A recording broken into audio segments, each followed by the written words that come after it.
But all right, let's talk movies. Movies. Let's have some fun, guys. Have fun, stay informed. Those are the vibes of this channel. First film I watched of September is a horror comedy called Frankenhooker.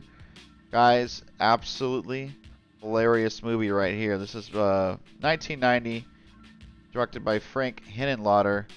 And this guy loses his wife and he decides to put her back together somehow, some way. And he kind of does, but she goes off and she's kind of made of like hooker parts, so she's like prowling the streets of New York City, and he's out to go get her back. So there's a hilarious, like, huge, like, bulky ass pimp dude that runs all these hookers. He doesn't have much lines. He just looks goofy. I find him funny.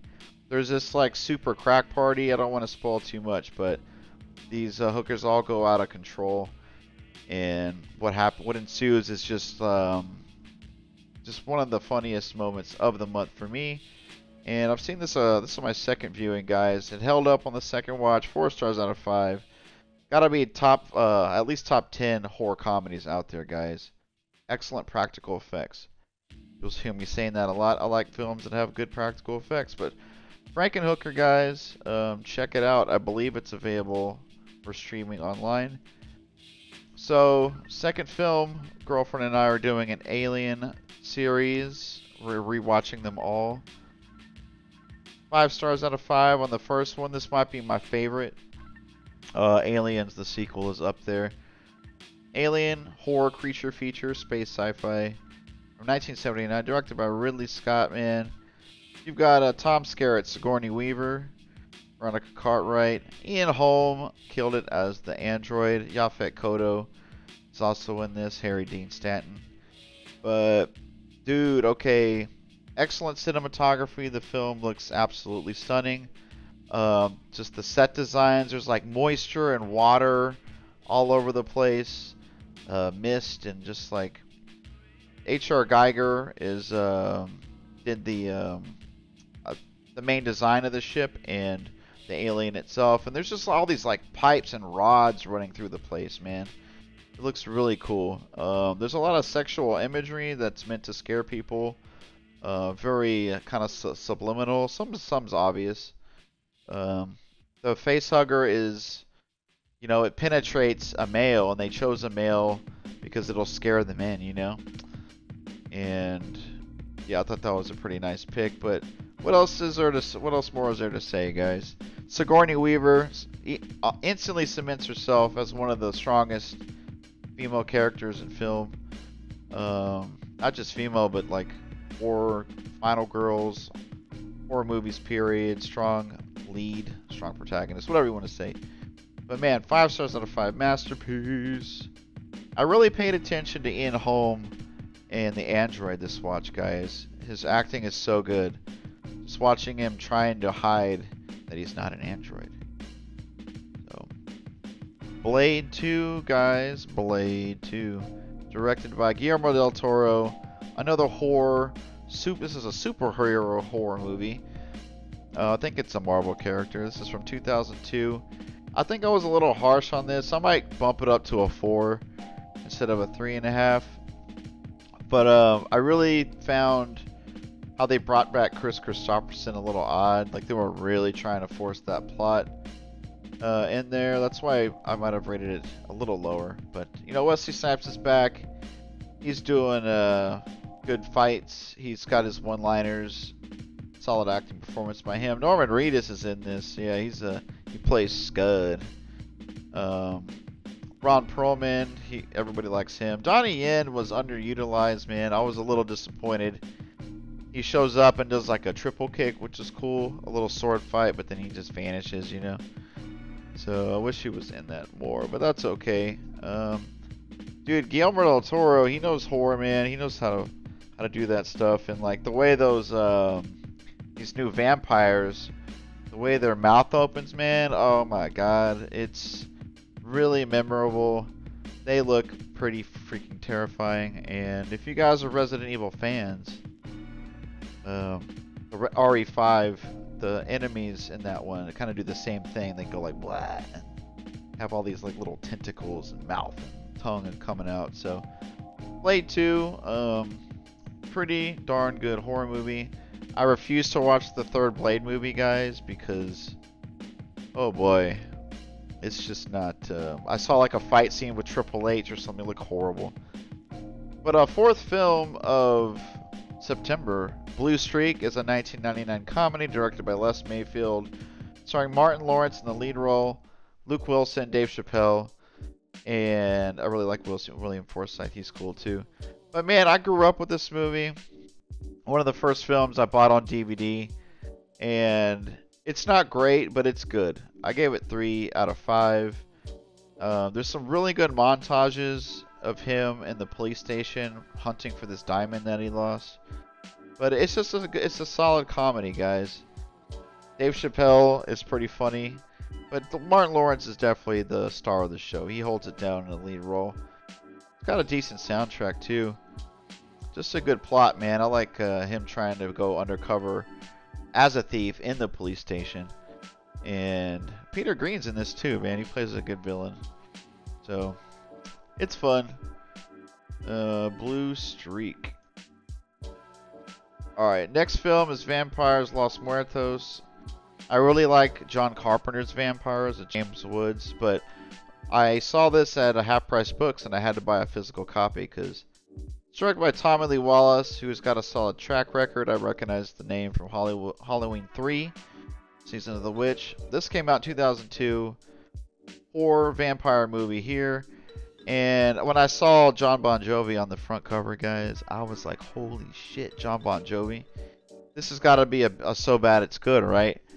And Diego Luna's in this. Christian De La Fuente, I've seen him in like a Rennie Harlan film, Driven. He was alright. But I don't know anybody else in this. But dude, it's pretty freaking... there's some so bad it's good moments. There's some moments where it's maybe they're a little too serious and it doesn't hit all the way. And I mean, John Bon Jovi, guys, I don't want to sing praises, but he actually wasn't that bad. I thought he would just wreck this movie, but he's serviceable, man. I can't say he was horrible. I can't give this a full recommendation, guys, but hey, you like vampire movies, there's some so bad it's good moments as far as like CGI and some action choreography. So I think you'll have a good time. I just can't say it's like a good movie. So continuing the Aliens rewatch, guys. I watched Aliens from 1986, the sequel. Ridley Scott's out, James Cameron is in, Sigourney Weaver's back, further cementing herself as one of the best leading ladies in film. Michael Biehn's here, Paul Reiser, scummy guy. Bill Paxton in one of his most iconic roles, playing that goof, razzled goof, I guess you can call him. Lance Henriksen is in, Ian Holmes out. He does a good job as Bishop, but you know, I used to put this one way behind Alien because it was like militaristic, but the military men are so boneheaded and they fuck up. So, and Ripley steps in and shows them how it's done. So that does kind of make the military look like idiots, which is cool. I dig that. You can't solve problems just by firepower and you know, using your brute strength and all that stuff. So, Sigourney Weaver's, man, taking charge, kicking ass once again. So definitely 5 stars out of 5. The action's really good. Definitely some horror elements that rock. It's really shitty to see the people strung up, you know, and they're like, help me, kill me. Really fucked up imagery there. I like seeing, love the first one. Been ages since I watched Aliens, need to rewatch. Yeah, they're holding up, dude. The first 2 hold up, absolutely. Alright, guys, I like direct-to-video horror, DTV action. And I checked out From Dusk Till Dawn 2, Texas Blood Money. 1999 horror movie, vampire movie directed by Scott Spiegel. This stars Robert Patrick in the lead role. I recognize Danny Trejo, Raymond Cruz. Raymond Cruz was in Training Day, is one of his big movies, and that's all I really recognize. But man, there's some really cool filmmaking tricks in here. There's you can tell like some way the camera movements, the way some CGI is used, some editing tricks. There's some good filmmaking in this. They take some chances, but it's just not. The comedy is really weak. They reuse some jokes that's just not funny, and just a little crass, you know. But it has a lot of potential, man. So I gave it a 2.5 out of 5. You guys might like it. I can't fully recommend it, but there's a lot to like here, man. Not a total waste of time, but I want to check out the third, man, because I like that low budget stuff. But there's that one.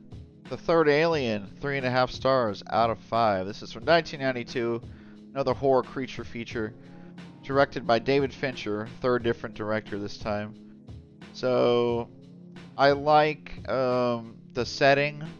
The setting's really good. Sigourney Weaver just stuck in an all-male prison with violent offenders, really scummy dudes in this prison, but it's like they're just on the run from this this new alien, man. And the CGI is pretty piss poor, man. They really show. I think it took over a dog, and when it burst out, it kind of runs on all fours instead of being like on two legs in the first two, you know. So the CGI when it shows it running, and when it's killing one guy, it's like humping a dude. It looks really poor. So not a fan of the CGI here, but there's a well done. I like Sigourney pairing up with Charles Dance. I like their relationship. I find that it's organic and genuine, and the kills are pretty decent otherwise. There's some good amount of blood that I liked, and yeah, man. So, and of course, another strong leading performance from Weaver. I like how it ended, man. I don't want to spoil too much, but really good ending, man. And Pete Postlethwaite's also in this too. Rest in peace. He's one of my favorite character actors. And leading actor too. Next movie is Magnolia, 1999 drama. And this is directed by Paul Thomas Anderson.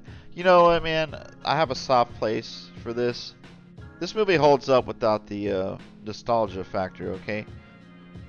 And this was one of the first films I watched that kind of blew my mind. I'm like, damn, movies are really art, man. I am like, a light bulb went off in my head, dude. And this is like 3 hours of powerhouse acting from Tom Cruise, Philip Baker Hall, Philip Seymour Hoffman, Julianne Moore, William H. Macy, John C. Reilly, Jason Robards, guys, Melora Walters. So many people just acting their asses off, guys. Highly recommend this. It's a little too long. They need to cut out like 30 minutes. I hate that stupid part in the middle where they're like singing a song all, and it like cuts to each of them singing. But yeah, man, I'm telling you, just sit there and watch everybody act, man. It's so good. And probably my favorite Tom Cruise performance. He's absolutely unhinged. It's what a crazy role. I wouldn't never think to him to take on this role. But yeah, man, a little too long, but hey, 4 out of 5. It holds up. The bloopers are really funny too. I wish I had that DVD. I had, so great blooper reel. Rewatched Interstellar, 5 stars out of 5, guys. This is a sci-fi drama, maybe a thriller, I guess, from 2014, directed by Christopher Nolan. Don't really watch much Nolan films much anymore, but McConaughey, Anne Hathaway, Michael Caine, Jessica Chastain. I really like her in this. She has one line where she screams, "Dad didn't even try." It really gave me the chills. It was such a good line delivery. Casey Affleck, Wes Bentley. I mean, when he's like, "Those aren't mountains, those are waves," that stuck with me like since the first time I watched it. That scene is so cool, man. I love space exploration movies. The the last quarter is a little confusing, but isn't every Christopher Nolan movie? I'm just like, all right, he's gonna pull some shit, and everything's gonna work out in the end. So I don't really have to dive too deep into what's happening with the little convoluted plot and the Tesseract at the end. But man, it just looks so good. The score by Hans Zimmer. Hans Zimmer. The organ is got to be my top 10 favorite scores in cinema. So yeah, man, thrilling ride. 5 stars out of 5 from Interstellar. All right, Blood Moon. I told y'all I like low budget action. I love martial arts. I love direct-to-video stuff, and I think this was DTV. 1997 action thriller horror kind of, directed by Tony Leung Suhung. It's got like an all Hong Kong production unit, but it's a American film because it was filmed here with American actors. I don't know how that qualifies, but dude, Gary Daniels, one of my favorite martial arts actors. Chuck Jeffries should have had a huge career. He has like that Eddie Murphy comedy. He can do comedy and he can fucking fight, dude. He can fight his ass off. Darren Shalabi, I think he passed away. But he was a good villain, dude. He's the serial killer is going after like these top martial artists, top senseis, and he's killing them off one by one, man. And it's up to Gary Daniels and Chuck Jeffries to track him down. It's a little detective work, but tons of great fight scenes, man. No CGI. The opening titles, guys, the way they introduced the Blood Moon, it's so cool. And yeah, 4.5 stars out of 5. This movie's got a lot of heart, and it ends with the final showdown that's really good.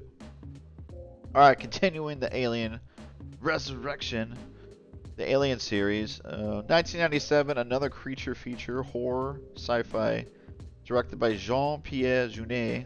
Hopefully I didn't butcher that. Weaver's back. Winona Ryder is the new, she's new in this one. Ron Perlman, Michael Wincott, he's got a really good voice, guys. Brad Dourif, I forgot he was in it. There's Raymond Cruz again, guys. Dan Hedaya, I love him from Clueless, dude. Dan Hedaya and Blood Simple as well. I like his line deliveries. But dude, this is all creature feature. You got your players, you're trapped, you got to get out. So it's not psychological and it doesn't really look as good as the first 2 Alien films, first 3 for that matter. So it's just all about that xenomorph chasing him around, and hey, I was thrilled, dude. They're thrown into certain settings of the ship, different environments that they have to figure out how to escape. So pretty good thrilling ride, man. And you got a scummy cast. Most of the bad guys are just scummy and not very likable, but they have their moments. And Sigourney Weaver's being a badass once again. Good kills, good violence, guys. I gave it 3.5 out of 5. Definitely, I'd probably put Alien 3 over Alien Resurrection. That's me. Rebel Ridge. This is one of, this might end up in my top 10 2024 movies, guys. Rebel Ridge is an action drama from this year, directed by Jeremy Saulnier, starring Aaron Pierre and Don Johnson. I don't know anybody else from the cast, but those two. And this guy is a former Marine, and he's trying to bail out, I believe, his cousin. But these cops are completely corrupt. They take his bail money that he worked so hard to get, and he fights back. He turns the tables on him covertly and kind of not so covertly. And Don Johnson, solid performance as the lead corrupt cop. And there's a nice twist at the end, guys. You know, some cops want to do good, most of them want to be bad. And there's a solid performance from, I believe, Anna Sophia Robb. She helps out our lead protagonist here, but just a solid movie, man. And there's some good action. I thought this would be action-packed, but it's not really that kind of movie. It's a slow burner, but the plot's really good, guys. Just him trying to slowly get back at the guys that wronged him, and he's very articulate. He's very meticulous, pays attention to detail, and he's had some really good training that he puts to use, guys. So I think this is on Netflix, so check out Rebel Ridge if you're in the US. Alright, so I watched Juice next. This is a kind of a drama thriller, and even some horror aesthetics, horror vibes. It's not a horror movie though. This is from 1992, directed by Ernest R. Dickerson, guys. And this stars 4 really good-looking guys: Omar Epps, Tupac Shakur, Khalil Kain, and Jermaine Hopkins. I don't know, I just find them good-looking guys. Samuel L. Jackson is in this, so is Queen Latifah. And yeah, Bokeem Woodbine is in this? I totally forgot. But man, Ernest Dickerson, there's some good filmmaking here. The interrogation scene, man, he whips out these really close-up shots. Tupac's in the middle and the 2 cops are right here. It looks so different and so cool, that interrogation scene. Solid performances across the board. I like to see Tupac act. I think he can definitely hold down a lead role. Not a great performance, but it's good.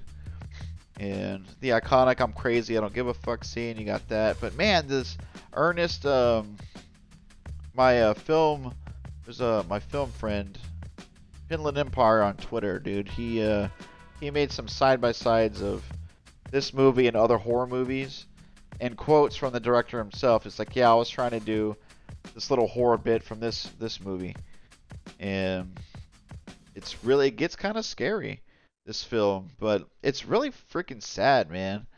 I didn't realize how sad this movie was gonna be, so you have to see it to see what I'm talking about. But it's got an excellent hip-hop soundtrack. I love old school hip-hop, guys. Definitely got that. So yeah, watch Juice. Alright, next film, Prometheus. Continuing the the Alien series. Ridley Scott is back in the director's chair. I can't pronounce her name. Noomi Rapace. Fassbender. Everybody says Fassbender is one of the best androids performances. Charlize Theron, Idris Elba, Guy Pearce. Those are all the folks I kind of remember or know. But man, you've got there's some all-time freaking scenes, guys. You've got the surgery scene. You've got when that guy gets one of these creatures goes down his throat. There's just some memorable shit that happens, man. And I thought that sex scene from Theron and Elba was really out of the blue, but it was really funny. But it's cool to see Fassbender do his thing. And oh my god, the ending, I can't believe she escaped, dude. Sorry to spoil it, but yeah, I'm not good at this. But yeah, dude, I enjoyed Prometheus, man. And another kind of exploring a desolate planet, space exploration. I like that stuff. Can't say the cinematography is on par with the first 3 Alien films, so not the best looking one, but so very thrilling. Good acting performances, guys. And yeah, the boyfriend becomes an asshole. Next film is Alien Covenant, 2017. Film directed by Ridley Scott. Another sci-fi horror creature feature. And I gave this 4 out of 5. Fassbender's back. He's even better than ever acting-wise. He's doing a dual role. Catherine Waterston, I find her so hot. I think she's really good looking. Billy Crudup, dude. Okay, I gave this 4 stars. And like, I love his performance, man. He's a captain thrust into lead captain because he was like second in command, and he's so unsure of himself, and he's a little insecure. He's a religious man, and he feels like people don't like that, and he's a little too trustworthy. But I really like seeing him trying to rally the people and get people behind him, get people to trust in him. And I just think he was the best part, or the best acting performance. Maybe second to Michael Fassbender. It's pretty close. His performance is more intriguing to me. But cool to see Danny McBride be a little serious. I think it was a good acting choice, or the casting director chose him. And yeah, dude. And you've got, you know, creature feature again. Um, disgusting shit happens. There's definitely some good kills in this. What else did I have to say about this? Do. Oh yeah, David is a savage. That android dude, I can't believe the shit he's doing in this movie. That was pretty shocking. So definitely some good horror elements too, guys. Alien Covenant, 4 stars out of 5. 1, 2, 3, 4, 5. 5 more movies to go, guys. 5 more. Are you guys with me? So, girlfriend and I were doing a Predator watch of all of them, and then we got distracted. And it's been quite a few months, but this was the last one, I believe. We did Predator 1, 2, AVP, Predators. But man, I was super inebriated. I've been drinking a lot. Put this on late at night, but it was a riot, dude. Like, we were hooting and hollering. Just that, it's not in present day, you know, it's like years ago. I believe, yeah, Native Americans, Comanche warriors and stuff. So they don't have the weapons like in Predator or Predator 2, you know. So it was really cool, that setting. Really cool to see those group of characters. And dude, it's bloody, it's tense, and these hunting scenes are they go hard, dude. 4.5 stars out of 5. I think it deserves a rewatch because any themes, messages of the movie, totally threw it out the window.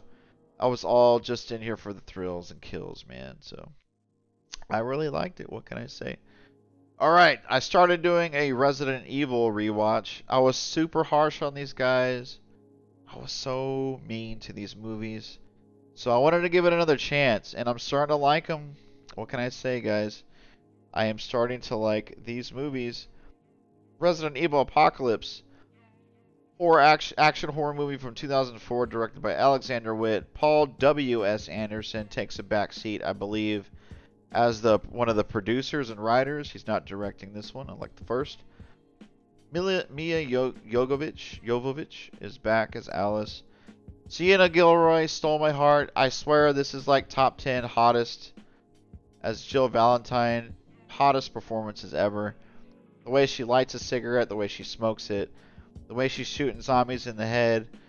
Her sass, dude. Damn, dude, she really stole my heart. Oded Fair, I like him. Thomas Kretschmann was a really poor villain. Really plain. He doesn't stand out. I don't like it. However, Mike Epps, dude, I'm not a huge fan, but I respect him. I like All About the Benjamins, but dude, he is actually really funny in this. He provides some really good comedic relief, and it's one of my favorite performances from him. The final fight between Alice and Nemesis is pretty laughable. How are we all gonna do like a hand-to-hand fist fight? Nemesis moves like molasses, dude. They should have done something totally different. But hey, man, for a video game movie, for a zombie movie, this is entertaining. 3 stars out of 5. Dude, it's even got Homeboy from The Christmas Story, that redhead. He's in this movie. It took me a while to figure that out. So, next movie. 3 to go, guys. I rewatched Ali.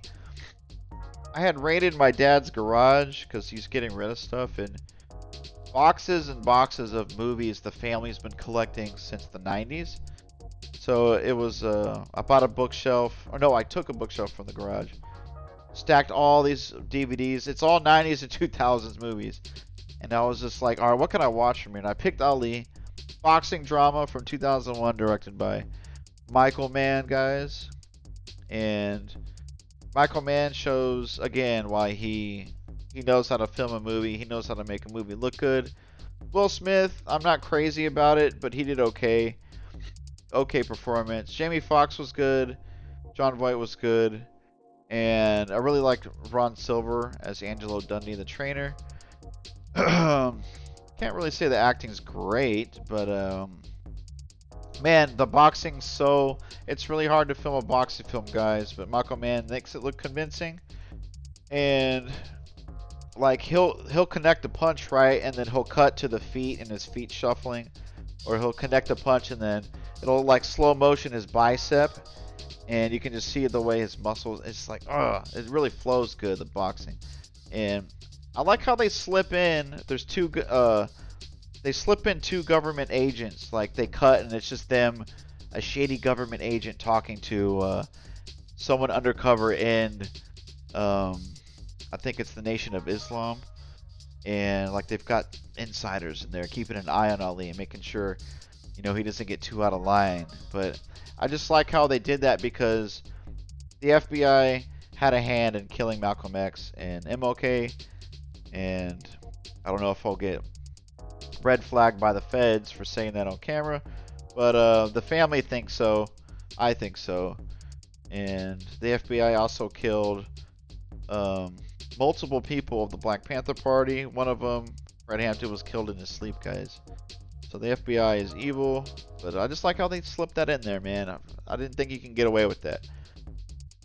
The romances or whatever, especially the Jada Pinkett Smith one. Jada Pinkett Smith one. I could have done without the romance. So it's kind of long. Could have been cut down, guys. 2.5-hour movie. But this is a really good boxing movie. Soundtrack's good as well, guys. Two more movies. Resident Evil Extinction. This is the next one in the series. And I gave this one 3.5 out of 5. Jovovich is back. Oded Fehr is back. Ali Lauder plays Claire Redfield, guys. Even Ashanti's in this, which is kind of silly. Mike Epps is back as well. Ian Glenn, he takes a step forward as the main villain. Way better villain than the last. I like him in this. And it's just another solid zombie post-apocalyptic people survive. It's more of a survival movie. It's kind of like a road movie too, guys.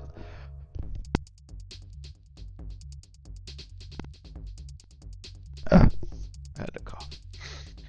And I think this is the dude that did Highlander, guys. Yeah, director of Highlander did this. So it's not terrific, but it's a good popcorn movie, guys. Alice is kicking ass once again.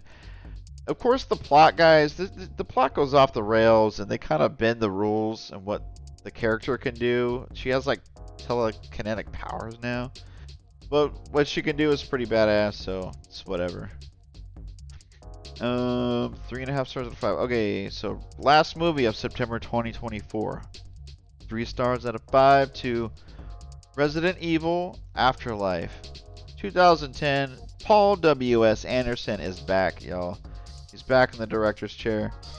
It opens up with a kind of like a nod to The Matrix. Didn't totally rip it, but it's like, it was alright. But man, they spent so much money on like camera technology and like CGI. Like he took equipment or technology from what James Cameron used in Avatar and applied it here. So there's some ambitious filmmaking. I'll give this movie 2 thumbs up for trying. And Paul W.S. Anderson, I'll give him credit, man. He's trying here. He's doing his best. He's trying new things. Maybe sometimes a little too much, especially the shower scene. But guys, if you're a fan of Resident Evil 5, they bring an enemy from that. I like a nod. It's like a villain with a huge like melee stick, So, and Kim Coates, man, he's a great character actor. He plays great villains. So I'm glad to see him. I don't remember Jill Valentine being in this, but and Alice, her weapon, dude, she loads it with coins and shoots it. So zombies blow up and coins. So it's like you're watching a freaking like arcade video game movie, So I thought that was pretty neat. But on the run, surviving from zombies, sometimes holding up, defending themselves from zombies. It's a zombie movie, man. I found it pretty good, not great, but 3 out of 5 is a recommendation, guys. So there you go. And that is it for today's stream, y'all. I want to thank everyone for watching.